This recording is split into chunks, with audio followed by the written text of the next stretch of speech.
Você a abrir a sua Bíblia lá em 1 Coríntios.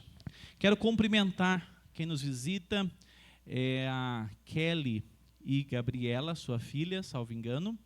Que Deus abençoe essas irmãs, que Deus derrame graça sobre vocês, tá bom? Onde vocês estão? Ali no fundo, que Deus abençoe, viu? Kelly, Muniz e a Gabriela.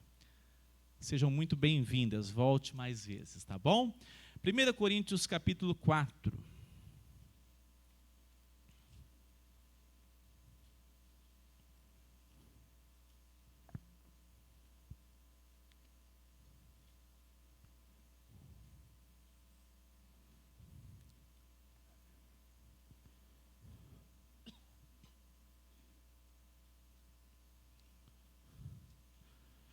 Capítulo 4, nós leremos do verso 1 em diante.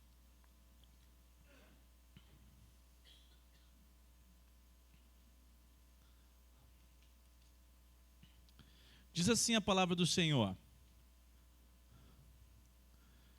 Capítulo 4, verso 1.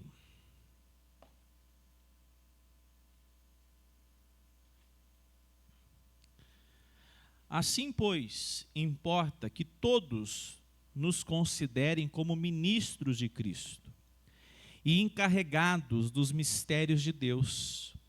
Ora, além disso, o que se requer destes encarregados, algumas versões dizem dispenseiros, é que cada um deles seja encontrado fiel.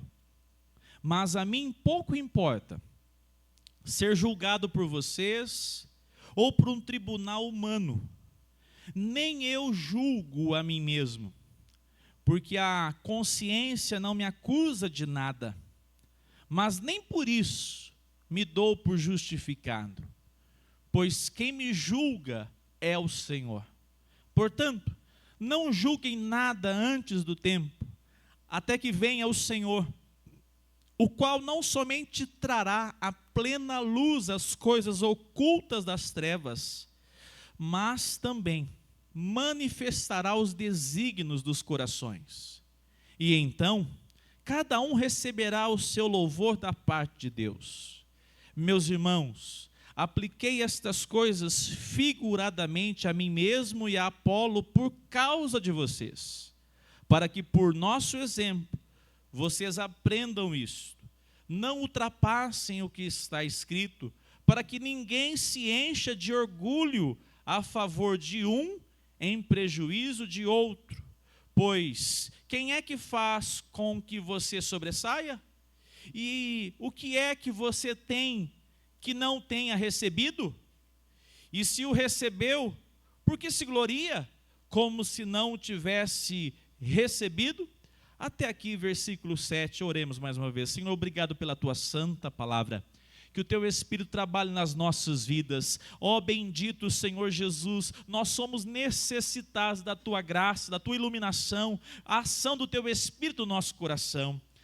Quebranta-nos nessa noite, molda-nos, ó Senhor, e que o teu evangelho venha impactar as nossas vidas, para que possamos viver à luz da tua palavra. É o que nós oramos em o nome de Cristo Jesus. Amém.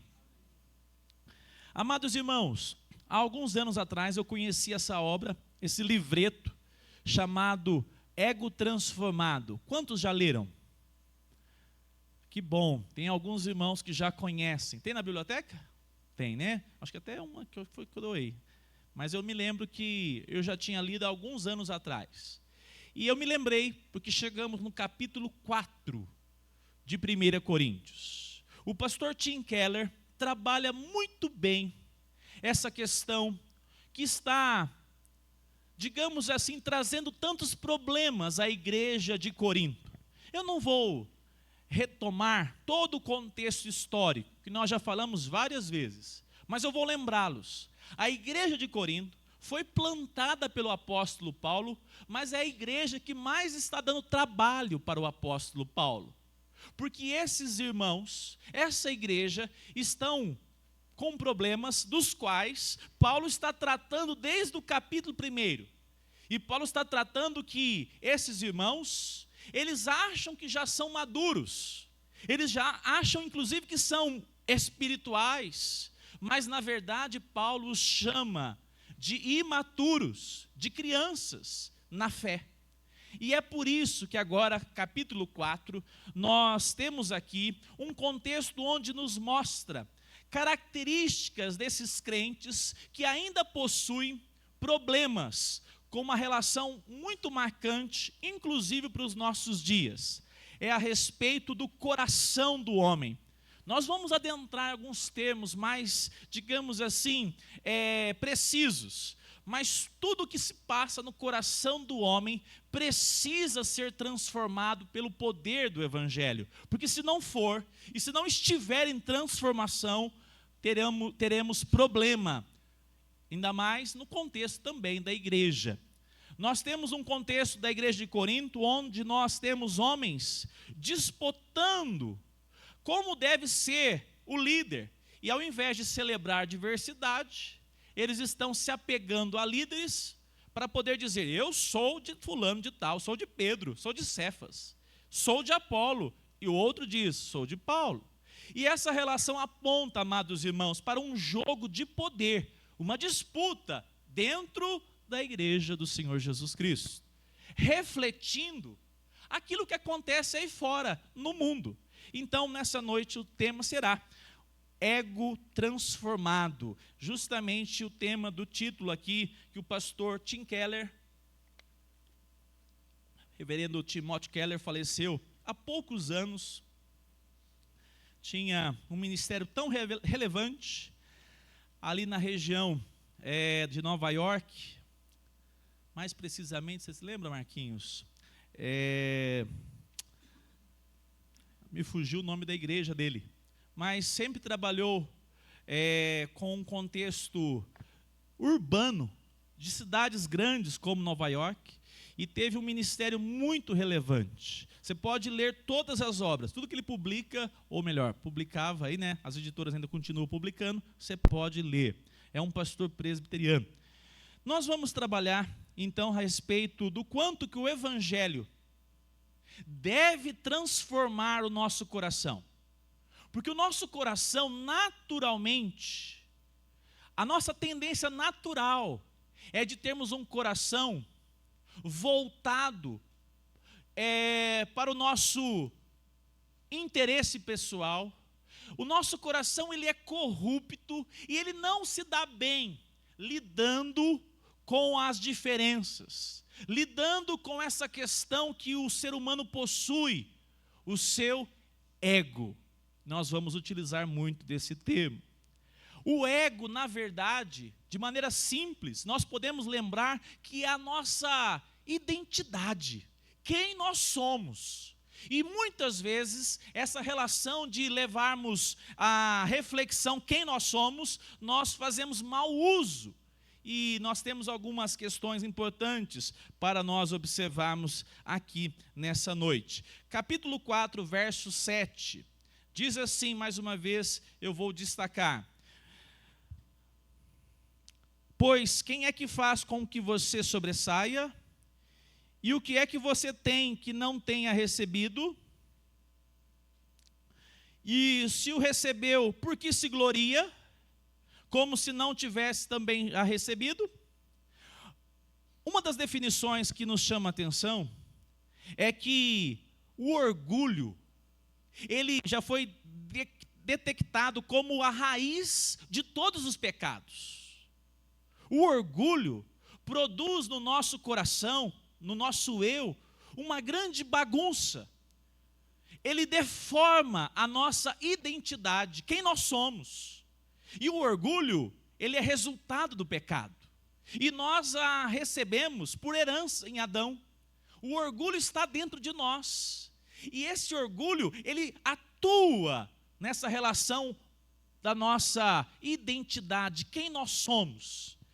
Uma marca importante é que nós vamos falar aqui nessa noite a respeito desse tema chamado autoestima. Alguns definem que a autoestima, antes do século XX, quem tinha autoestima muito elevada era declarado alguém que possivelmente tudo que produzia de mal ladrão, um assassino, uma pessoa sem sentimentos. Ele era considerado uma pessoa que tinha uma autoestima muito elevada e por isso produzia tudo que nós estamos aqui narrando de ruim. Note que isso é antes do século XX. Depois do século XX para cá, nós temos uma outra definição da autoestima. É que a autoestima baixa, cada pessoa tem a sua estima. Quando ela é baixa, ela coloca a pessoa numa situação de inferioridade. Então, as mazelas que as pessoas produzem, aí agora os estudiosos vão dizer, é por causa da sua baixa autoestima. Percebe que é o contrário do que sempre foi tratado? Antes era porque ela era chamada por eles como muito alta. Mas agora, e é até interessante, porque hoje, você pode perceber que as pessoas são assim meio que frutos do meio. Quando você vai confrontá-las, aí a pessoa diz assim, não, coitadinho, ele só roubou porque ele tem uma baixa autoestima. É porque ele tem algo dentro dele que não é bem resolvido. E quase que se você ouvir na conversa, você quase que chora e fala, não, vamos liberar isso aí, porque na verdade ele é vítima, coitadinho. Você já viu esse discurso? É presente na sociedade. Então nós temos um grande dilema. Como tratar a autoestima à luz das Escrituras Sagradas? É essa a proposta que nós queremos, pela palavra de Deus, apresentar. Note que essa relação, então, Paulo vai tratar aqui algo que está totalmente focado na palavra orgulho. No versículo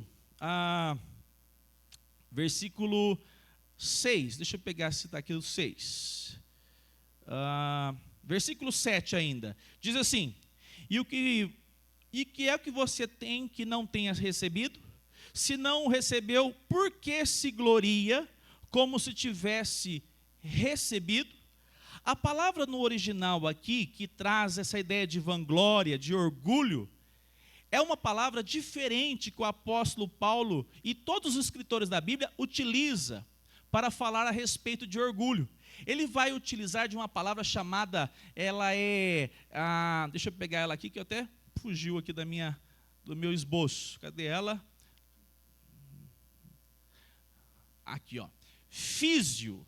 Os estudiosos vão dizer que essa palavra no grego, quando ela era utilizada, não era para falar de orgulho. O orgulho sempre foi tratado pelos escritores bíblicos com a palavra diferente. É uma palavra que é a que eu acabei de mencionar, a anterior aqui, ela é rubris. Mas o apóstolo Paulo, quando chega no versículo 7, ele traz uma definição diferente, que até então nós não tínhamos essa exposição. O que o apóstolo Paulo apresenta? Que o problema que está acontecendo é físio, literalmente ligado à condição do ego. E o que seria esse ego? Eu tinha separado, vocês lembram como é vocês lembram como é que é aquele instrumento gaita de fole? Quem lembra?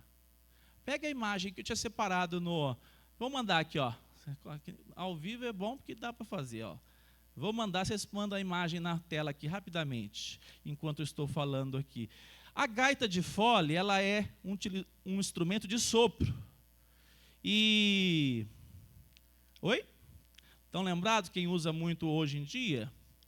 Os escoceses. Eu achava que era deles, de origem deles, mas não é. É lá do Egito. Mas é claro que na Europa ficou marcado pelos escoceses, aqueles escoceses de saia, né? E uma gaita de fole. Tentaram lembrar aí como é que é a imagem do instrumento? Você lembra como é que o instrumento funciona? A pessoa assopra, né? Ela faz a utilização do sopro, e a gaita de fole, ela é, claro, um instrumento, mas ela se enche de quê? De ar. E essa relação, Paulo vai dizer, o problema da igreja de Corinto está relacionado ao ego. Não é somente o orgulho, essa relação de ser orgulhoso, mas na relação do seu ego mal resolvido. Então o apóstolo Paulo apresenta algumas características, e nós vamos ver. Antes de falarmos sobre precisamente o texto, vamos ver a respeito do que é o ego. O ego humano, sem Cristo, sem o Evangelho, o que ele é? Um primeiro aspecto, ele é vazio. Mas ele não é pequeno. A gaita de fole aí, ó. Lembraram? A pessoa sopra, consegue tocar, Tiago?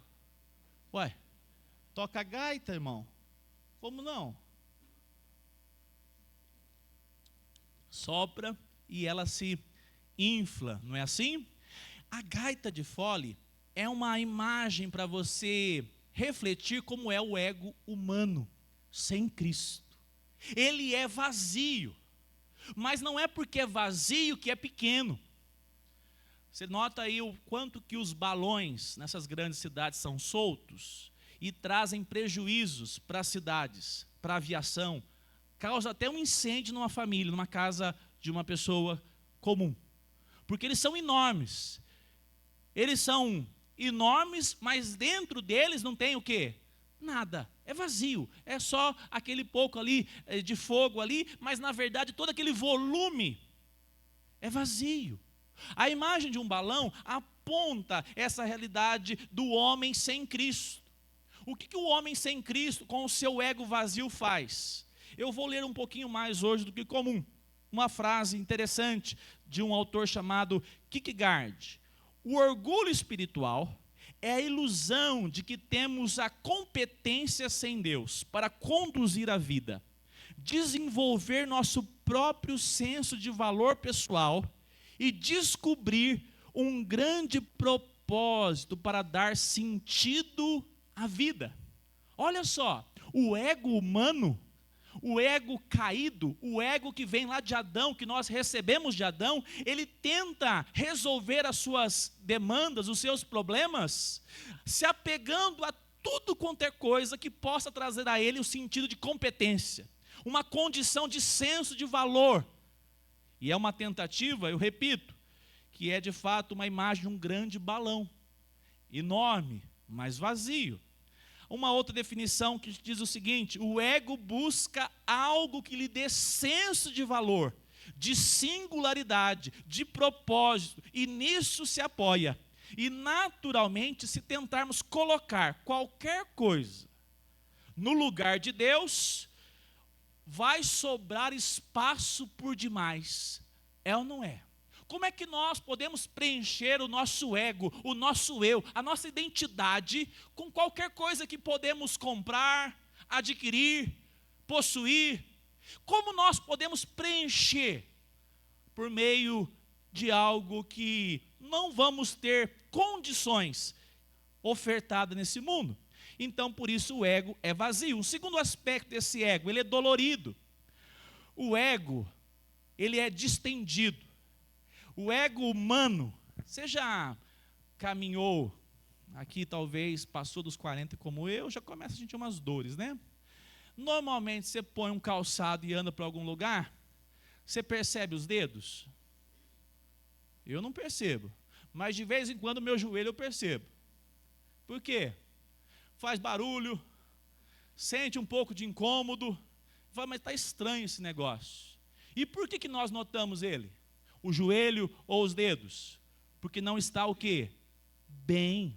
Não está com a sua funcionalidade que foi apresentada. Os joelhos é para fazer a movimentação, os dedos, assim funciona também o ego. O ego humano, ele é dolorido. O ego humano, ele está sempre dilatado. É que nem aquela imagem também, acho que é mais fácil essa. Você já comeu demais, né? Você falou assim, nossa, exagerei. Olha aqui, estou com 2 estômagos, né? Aquela coisa exagerada, né? Você fala, está dilatado o meu estômago. Por que você notou isso? Porque ele está fora do padrão. E o que aconteceu nessa relação? Quando nós temos o nosso ego, então, dolorido, de vez em quando você fala assim, nossa, você feriu meu sentimento. Não é isso que a gente tem umas frases assim? Parece mais as frases do dorama, né? feriu meus sentimentos. Eu estou muito abalado, porque você feriu meus sentimentos com essas palavras. Você me deu um não, e eu estou então abalado, dolorido. Por quê? O que te machucou foi os sentimentos? Não, sentimento não pode machucar nada não. O que te machuca é o seu ego, o meu ego, que ele é muito inflado, mas vazio e também dolorido. Ele se abate, qualquer coisa está pronto para deixá-lo, estou machucado. Por quê? Porque ele está estendido, né? A palavra é essa. Os sentimentos, eles continuam muito bem, obrigado, mas o ego dói.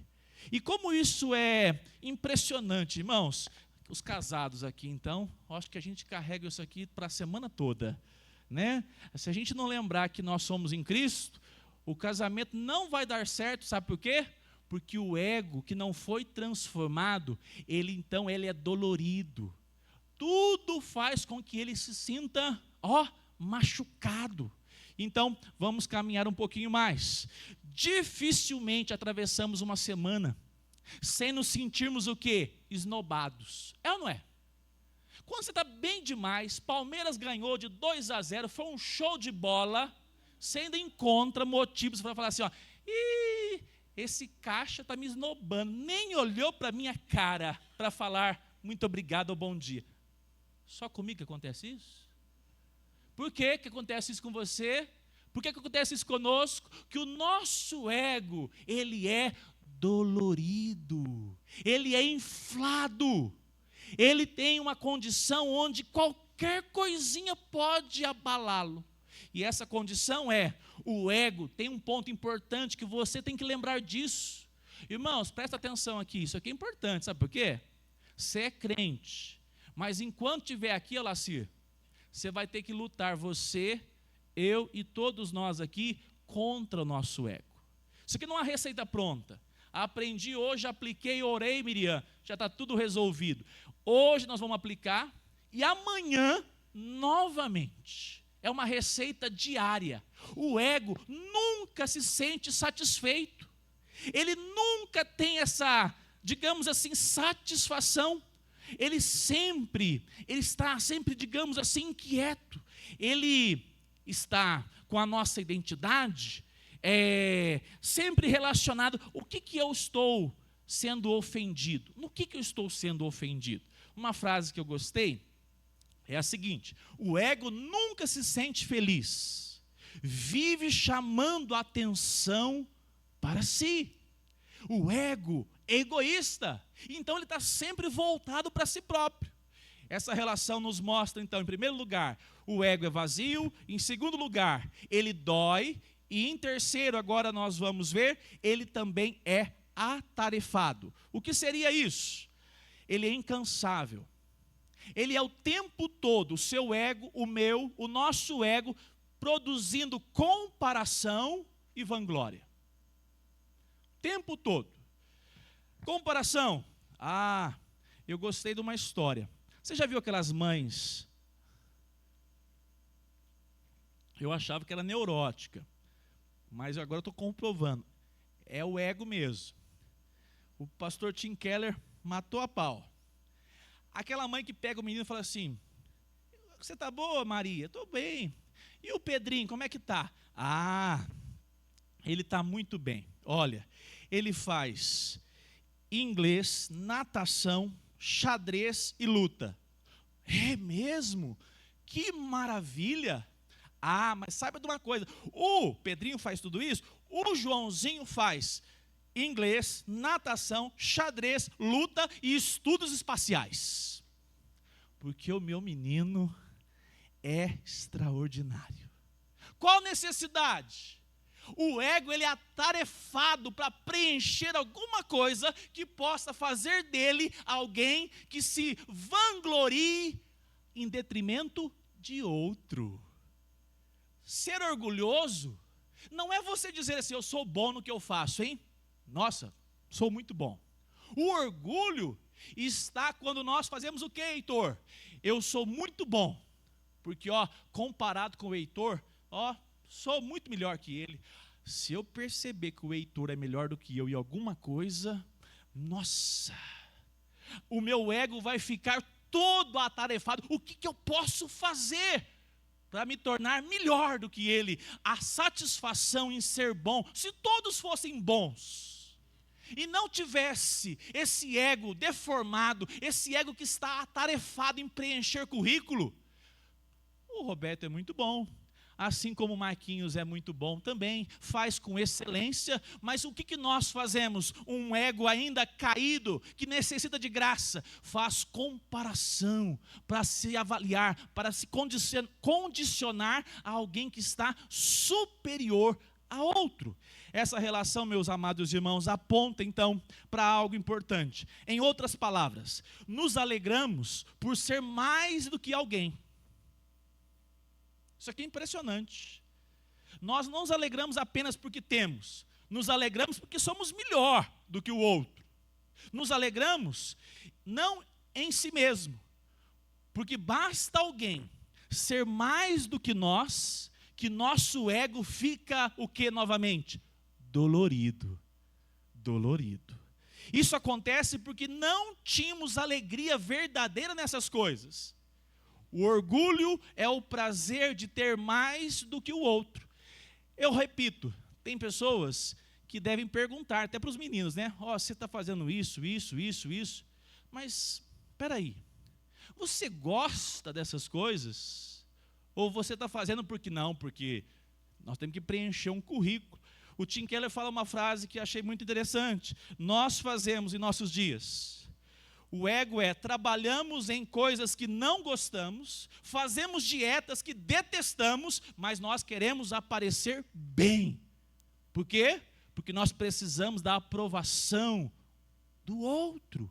E essa relação aponta, então, amados irmãos, para um contexto onde essa realidade do homem sem Cristo, até mesmo quando nós chegamos à conclusão que a igreja de Corinto, uma igreja, está vivendo isso, é porque o ego é capaz de fazer com que nós vivamos uma vida como descrentes, ainda que tenhamos salvação em Cristo Jesus, mas vivamos uma vida, olha irmãos, a palavra é miserável, uma vida totalmente dependente do seu ego estar resolvido, mas como? Nos outros. Há uma frase também que eu destaquei. Com isso tentamos ser melhores e desenvolver um currículo que aumente a nossa autoestima. Uma vez que estamos desesperados por compensar nosso sentimento de impotência e vazio. O ego vive ocupado, ocupadíssimo. Irmãos, não é errado você fazer as aulas. Tem menino que tem, hoje em dia, Anderson, é uma tendência. Ele não tem tempo nem de respirar mais, né? Porque ele sai da escola e faz isso, faz aquilo. Não é errado, dentro daquilo que é possível, se ele gosta. Mas nós temos que avaliar se ele está fazendo por ele mesmo, se é bom para ele mesmo, nós acreditamos, ou porque é uma comparação, né, com o sobrinho, o priminho e tudo mais. A palavra de Deus, então, aqui na carta de Paulo aos Coríntios, nós notamos que o apóstolo Paulo está tratando essa palavra físios como uma relação. O ego está estendido, o ego é vazio, dolorido, atarefado e frágil. O ego também é frágil. Quando nós pensamos a respeito de um ego, nós podemos pensar, então, o ego superinflado. É perigoso porque pode estourar. Já viu um balão que você vai enchendo, aí começa a chegar um momento, você fica com medo. Se eu assoprar uma vez, vai estourar. Então o problema do ego superinflado é que ele está inflado demais. Então a solução seria não ter esse ego inflado e ter uma baixa estima? Não. Nós temos uma resposta pelo pastor Tim Keller que é interessante. Todo aquele que tem uma autoestima baixa, só está nessa condição porque já viu como é estar inflado. Então os dois, seja aquele que tem um ego superestimado, como um balão cheio, como aquele que tem uma autoestima baixa demais, os dois necessitam de serem transformados. Nenhum dos dois pode dizer, eu tenho a solução, porque tem que ser assim. Você é desse jeito, então a solução é com você. Não, o texto nós vamos ver daqui a pouquinho, que aponta para uma necessidade, tanto do superego, ou com o baixo ego, a baixa autoestima, os dois necessitam dessa graça. Esse complexo de superioridade ou de inferioridade são, na verdade, a mesma coisa. Notem, amados irmãos, que essa relação está, então, como alguém que precisa provar o tempo todo que está, digamos assim, pronta a fazer o que for para ser notada, porque ela precisa, porque ela é frágil. Tem uma frase de uma entrevista que ele cita, da Madonna, e ela fala algo que ele elogia no sentido de ter um autoexame. A Madonna, olha só, a Madonna, conseguiu fazer uma reflexão do seu ego. Repare a frase que ela diz: o que me impulsiona na vida é o medo de ser medíocre. Esse medo é o que sempre me impele. Venço um de seus ataques e me descubro como um ser humano especial. Mas logo continuo me sentindo medíocre e desinteressante, a menos que faça outra coisa espetacular. Apesar de ter me tornado alguém, ainda tenho que provar que sou alguém. Minha luta não terminou e acho que nunca terminará. Olha só, uma avaliação de um coração que está claramente declarando: eu estou insatisfeita com tudo o que eu possuo.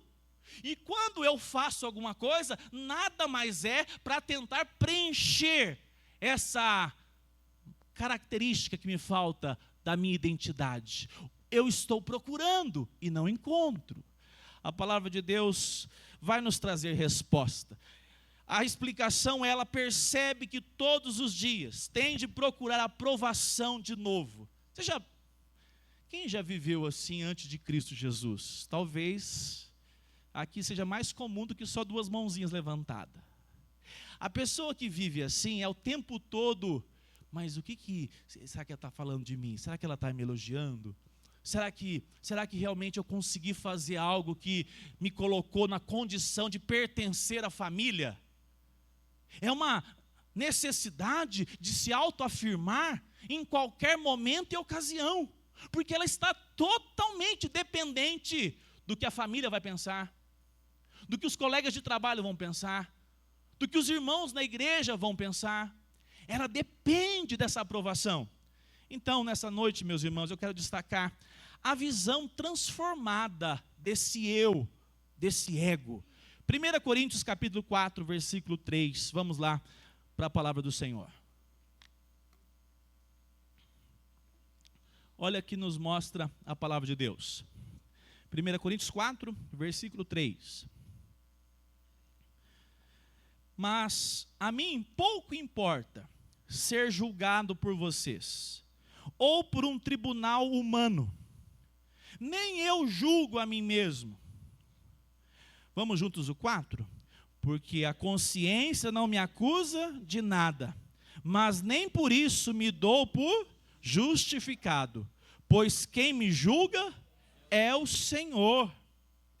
Paulo deixa claro com esses dois versículos que o seu eu, o seu ego, foi transformado pelo poder do Evangelho.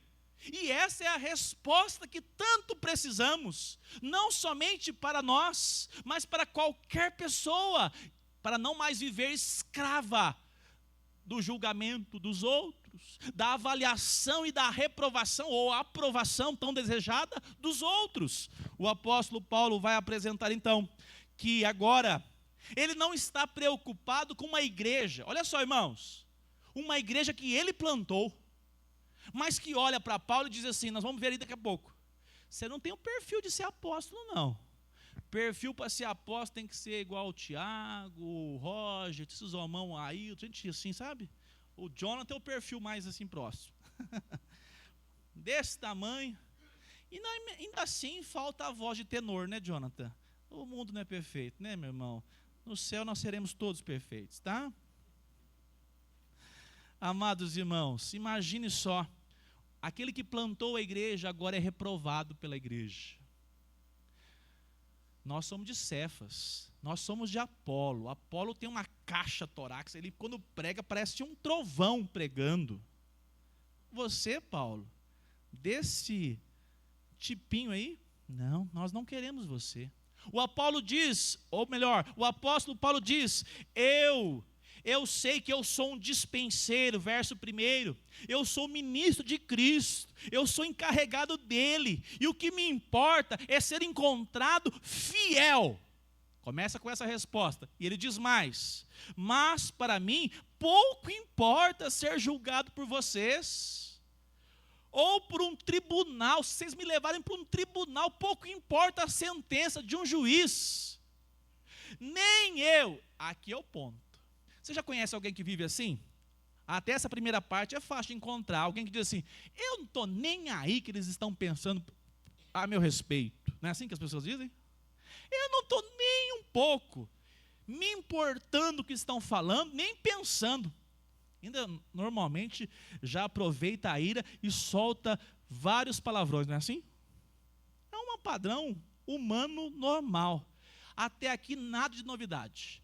Não me importa com o que vocês pensam, mas aqui começa o evangelho transformador na vida do apóstolo Paulo, e ele apresenta a nós. Ele diz, a mim mesmo, ou melhor, nem eu julgo a mim mesmo. Opa! O apóstolo Paulo está apresentando algo que aqui então é novidade. Ele está dizendo, a minha relação não está dependendo de vocês, nem da minha condição, da minha consciência. Por quê? Porque ele traz uma resposta. Ele não depende do veredito de outros. Hoje nós falamos da moral, hoje pela manhã. Zé Fernando, como é que a nossa moral funciona? Você vem num culto como hoje, separou o domingo para o Senhor, não ligou para assistir nenhum jogo do Flamengo e do Corinthians, porque é mais pecado quando acontece isso. Cadê o Elias? Elias, cuidado, cadê o Elias? Cuidado, ficando assistindo essas heresias. De preferência um puritano, e nós temos que elogiar algumas práticas dos puritanos, reúne a família em torno da mesa, agradece o almoço, e diz obrigado, Senhor, porque estivemos na tua casa pela manhã, que essa tarde seja para a glória do Senhor.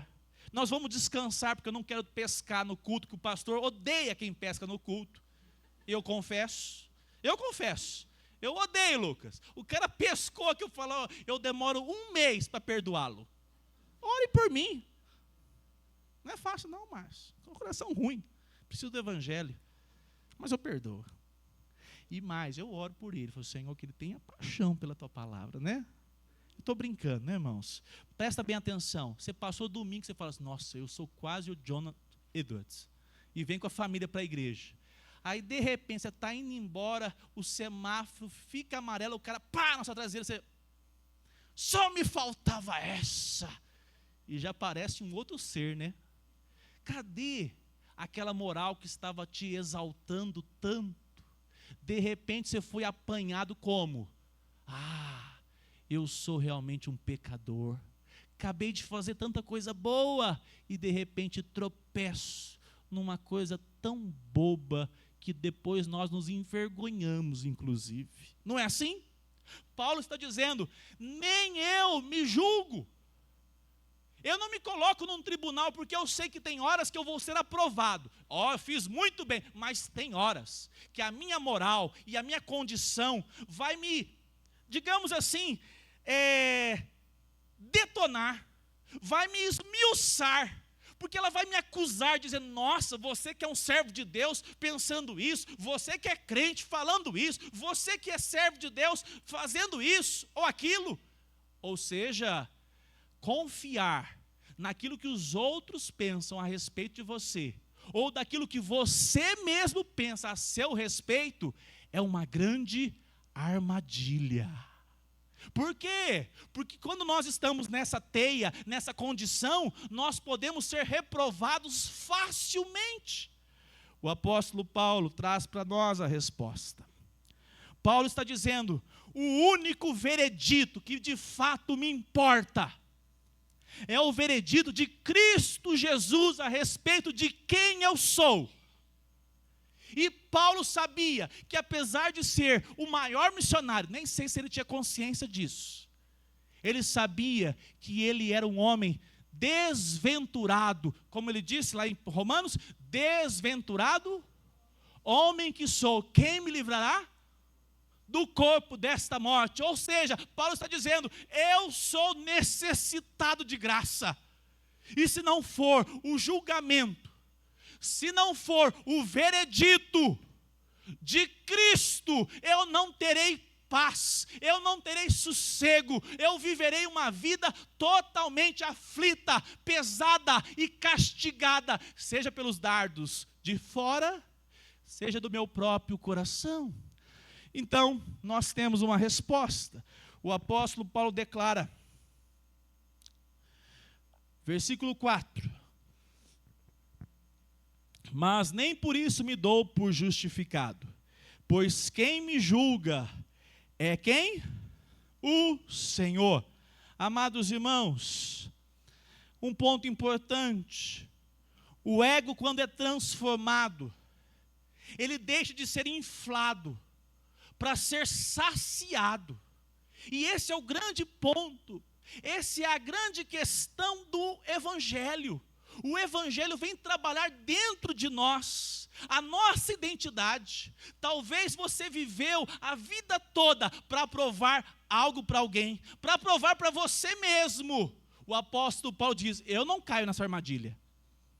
Eu não caio, porque eu sei que é uma armadilha que vai me derrubar. Mas eu confio no julgamento de Cristo Jesus a respeito da minha pessoa. Então nós somos e podemos ser saciados com a obra de Cristo Jesus. Como? Então é o terceiro aspecto. Como alcançar uma visão transformada do nosso eu? Como o apóstolo Paulo chegou a essa visão, esse entendimento? Romanos capítulo 5, verso 1. Vamos abrir?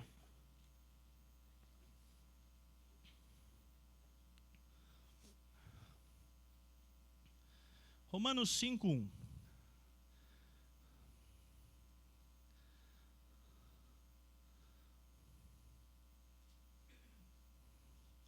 Diz assim a palavra do Senhor.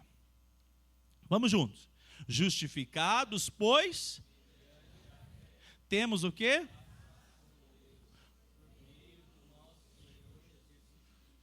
Justificados. Pois mediante a fé, no início, na introdução, na liturgia desse culto eu mencionei, você veio aqui nessa noite para receber elogios de Deus ou para suplicar suas misericórdias e graças? Se você teve uma semana perfeita, você tem que receber louvor. Mas se você tem necessidade e você é falho, você tropeçou, você se apresenta como? Senhor, pela fé, eu me aproprio da obra que o Senhor realizou na cruz, porque eu sou justificado. Irmãos, isso aqui é um tribunal. Paulo está citando um tribunal. Imagina um tribunal forense. O juiz está lá para decretar a sentença, a condição daquele homem. E Paulo diz: eu me importo com o que Cristo pensa a meu respeito. E o que Cristo pensa a meu respeito? Ele produziu uma obra maravilhosa. Capítulo 8, verso 1. Romanos 8, 1. Vamos ler bem forte? Vamos lá. Agora, pois, já não existe nenhuma condenação para os que estão em Cristo Jesus. A resposta para a autoestima exacerbada, fora do padrão, para baixa estima, para aquele que se vangloria, como também para aquele que fica sempre achando que ele é o pior. A resposta do Evangelho é nós caminharmos com uma humildade, mas a humildade a partir da pessoa de Cristo. Como? Crendo que Jesus Cristo é aquele que fez o quê? Ele foi condenado em nosso lugar, para que os méritos dele estejam sobre nós. E quando nós formos colocados no banco dos réus, quem foi colocado no banco dos réus essa semana? Ninguém, né?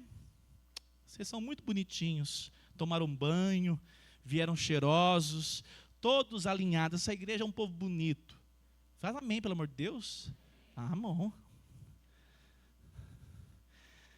Ninguém sentou na cadeirinha dos réus e disse assim: nossa, nem eu deveria ir na igreja hoje. Olha, talvez nem crente eu acho que eu sou. Que vergonha de mim mesmo. Faço uma coisa, tropeço em outra. Paulo está dizendo: eu me importo com o que Cristo pensa a meu respeito. E o que ele pensa a meu respeito é: eu sou um pecador, falho, miserável, mas ele assumiu o meu lugar, e ele foi morto em meu lugar, e tudo aquilo que era uma sentença contra mim, Cristo Jesus assumiu, para que eu possa ser recebido como filho agora. Quer ver a resposta? A palavra de Deus aqui em Marcos 1:11. Evangelho de Marcos. No capítulo 7 de Romanos, Paulo vem narrando. Miserável homem que sou, quem me livrará do corpo dessa morte? O versículo que acabamos de citar. Quem há de me socorrer? E ele responde, como nós lemos: agora, pois, já não existe nenhuma condenação para aqueles que estão em Cristo Jesus. Amados irmãos, a partir do momento que pela fé nos apropriamos do que Cristo pensa a nosso respeito, Cristo pensa a nosso respeito, eu repito, somos falhos, pecadores, miseráveis, mas fomos amados por Deus, e Deus nos deu a Cristo Jesus, que na cruz do Calvário levou tudo à sua baixa autoestima, todo o seu ego inflado. Cristo na cruz morre em nosso lugar, para que hoje sejamos como? Avaliados por Deus. Observe, Marcos capítulo 1, verso 11. Vamos ler pela última vez bem forte juntos. Então veio uma voz dos céus que dizia: em você, essa é a sentença que Deus tem para o Senhor, que é seu filho. Mas nós estamos unidos à pessoa de Cristo. Um servo de Deus hoje pode viver com o seu eu, a sua identidade. Nasci numa família pobre, nasci numa família simples, meu pai não tem isso, não tem aquilo. Eu tenho dificuldades com isso, tenho limitações com aquilo. O que os outros vão pensar a meu respeito? Meu irmão, tudo isso não deve ser levado em conta quando você tem um veredito a seu respeito. E qual é? Em Cristo, unido a Cristo, você foi feito filho amado, e o Senhor tem prazer em olhar e contemplar a nossa caminhada sobre essa terra. Não é que assim a gente faz assim, quando o seu coraçãozinho começar a ficar chué assim, você vai correr para a palavra de Deus e vai orar, dizendo: Senhor, me relembre que eu fui alcançado pela tua graça, e o Senhor me fez filho e filha amada, amado. Não permita que as mentiras da sua própria mente, do diabo e do mundo venha roubar a sua identidade em Cristo Jesus. Que nós possamos assim, como a igreja de Corinto. Volta a sua Bíblia aí, 1 Coríntios capítulo 3. Você não deve se gloriar de ninguém.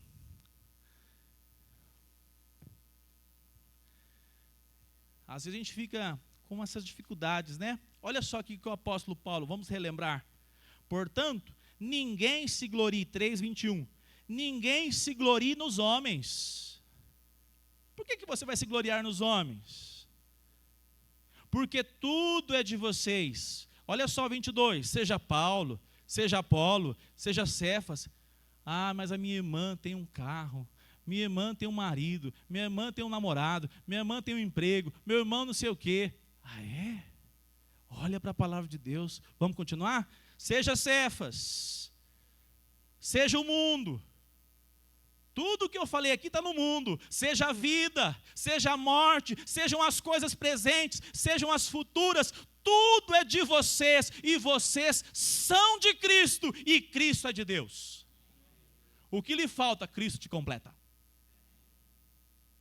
A nossa identidade é definida em Cristo Jesus. Tem hora que nos falta algumas coisas, tem que faltar mesmo, para nós lembrarmos que a nossa identidade é em Cristo Jesus. Para o seu coração não ficar tão altivo, nosso coração não ficar tão altivo. Louvado seja o Senhor, porque a nossa identidade, a nossa resposta do nosso ego, do nosso ser interior, do nosso coração, está na pessoa de Cristo Jesus do Calvário. Fique em pé, vamos orar. Convido você, pode fazer uma boa leitura. Dei uma piorada aqui, mas você pode orar. Feche seus olhos.